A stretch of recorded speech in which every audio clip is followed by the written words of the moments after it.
Jaunpur Bahujan Samaj party के उम्मीदवार व वर्तमान सांसद श्याम सिंह यादव के केंद्रीय कार्यालय का आज विधिवत शुभारंभ हुआ।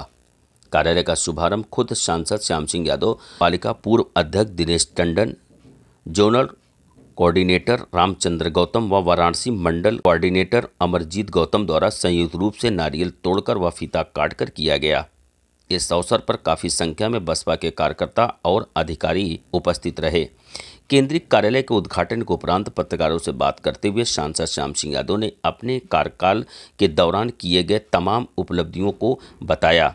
साथ ही उन्होंने केंद्र की मोदी सरकार पर भी पलटवार करते हुए कहा कि सरकार द्वारा कोई अपने खाते से जनता को राशन या अन्य सुविधाएं नहीं दिया जा रहा है, बल्कि जनता के ऊपर टैक्स लगाकर उसे टैक्स से उनको सामान दिया जा रहा है।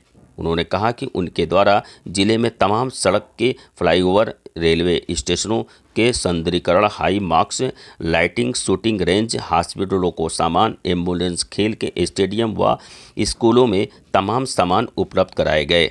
यदि एक बार फिर सांसद बनते हैं तो उनके द्वारा सभी छूटे हुए तमाम ऐसे काम हैं जिनका पूरा करना हमारी प्राथमिकता होगी।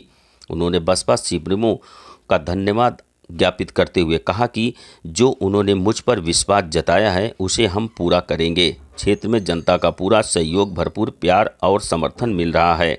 समय कम है लेकिन फिर भी मैं पूरा प्रयास कर रहा हूं। यदि जनता ने मुझे आशीर्वाद दिया तो एक बार फिर जनपद में विकास जरूर होगा। वर्तमान उम्मीदवार समाजवादी पार्टी के बाबू सिंह कुशवाहा व भारतीय जनता पार्टी के उम्मीदवार कृपा शंकर सिंह पर तंज कसते हुए कहा कि ये घोटालेबाज हैं। साथ ही उनके पास जो डिग्रियां हैं वह मेरे पास नहीं है। मैं कहीं से घोटालेबाज नहीं हूँ। वो अनाज दे करके और उनकी वोट को बहकार कर ले रही है। मुझे उनको बताना है कि ये तो वैसे ही हुआ जैसे मियाँ की जूती मियाँ का सिर। जो अनाज मिल रहा है, एक तो उनको नौकरी न दे करके उनका इतना बड़ा हक छीन करके केवल अनाज दे करके उनको पोटैटो टाइप का बना दे रहे हैं। दूसरा ये है कि जो भी उनको अनाज मिल रहा है वो बताना है कि वो उन्हीं का पैसा है। वो कोई सरकार का वो जो अनाज दे करके फ़ायदा ले रहे हैं, एमपी केयर का पैसा नहीं है, वो बीजेपी के फंड का पैसा नहीं है।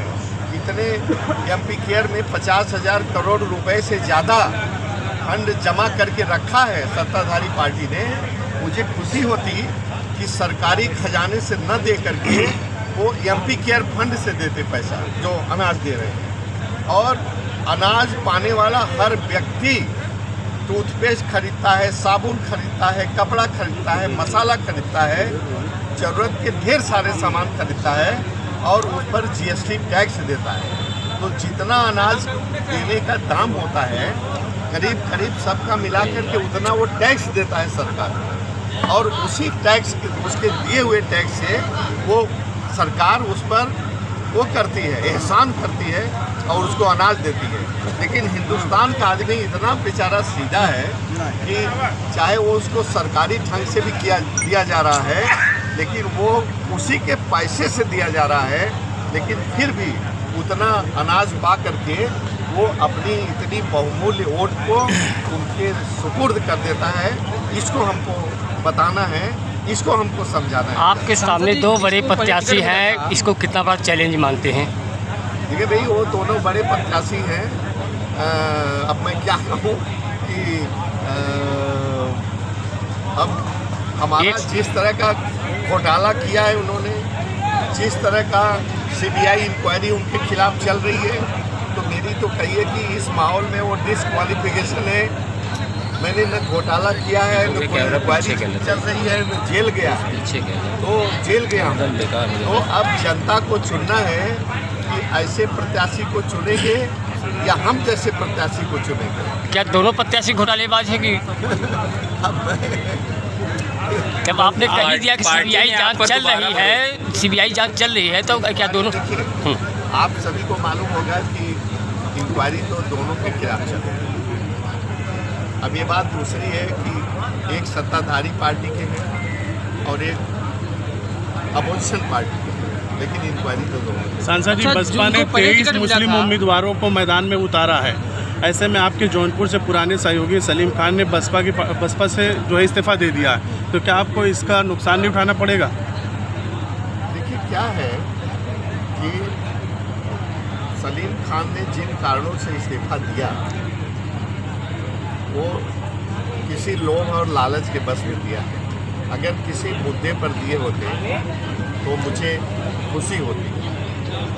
मैं सलीम खान हमारे सहयोगी जरूर रहे हैं, लेकिन हमेशा हर आदमी का एक एटीट्यूड होता है, माइंडसेट होता है कि सत्ता के साथ जाना और उसको एंजॉय करना, संघर्ष न करना। तो मैं तो समझता हूँ कि वो इसी के तहत गए हैं, अदरवाइज़ कोई ऐसी बात नहीं थी पार्टी में, उनके खिलाफ कोई वो नहीं है। उनको पिछले असेंबली इलेक्शन में चुनाव का टिकट भी दिया गया।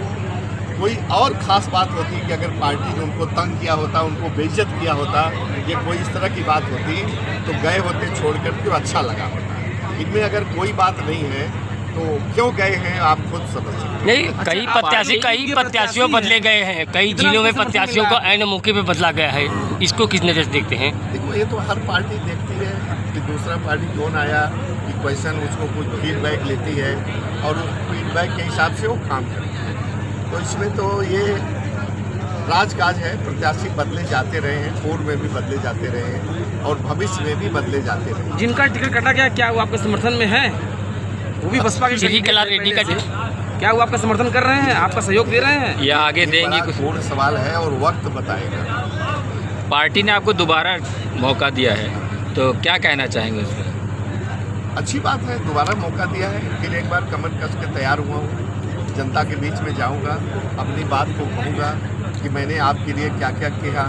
और पार्टी ने जो मुझे मौका दिया था, जौनपुर की जनता ने मुझे देश की सबसे ऊंची पंचायत में चुनकर भेजा था, किस लिए भेजा था कि संसद में जाकर के उनके अहम मुद्दों को उठाऊं। और मैं आपको बताऊं कि मैंने इस तरह से 45 बार बोला है, चाहे वो मेडिकल कॉलेज का मामला हो, चाहे फ्लाईओवर का मामला हो, चाहे किसानों की पशुओं द्वारा की जा रही फसल जो नष्ट हो रही उसको मुआवजा देने का मामला हो, चाहे पुरानी पेंशन बहाल करने का मामला हो, चाहे अहिर रेजिमेंट का मामला हो, सैनिक स्कूल के बारे में मैंने सवाल उठाया।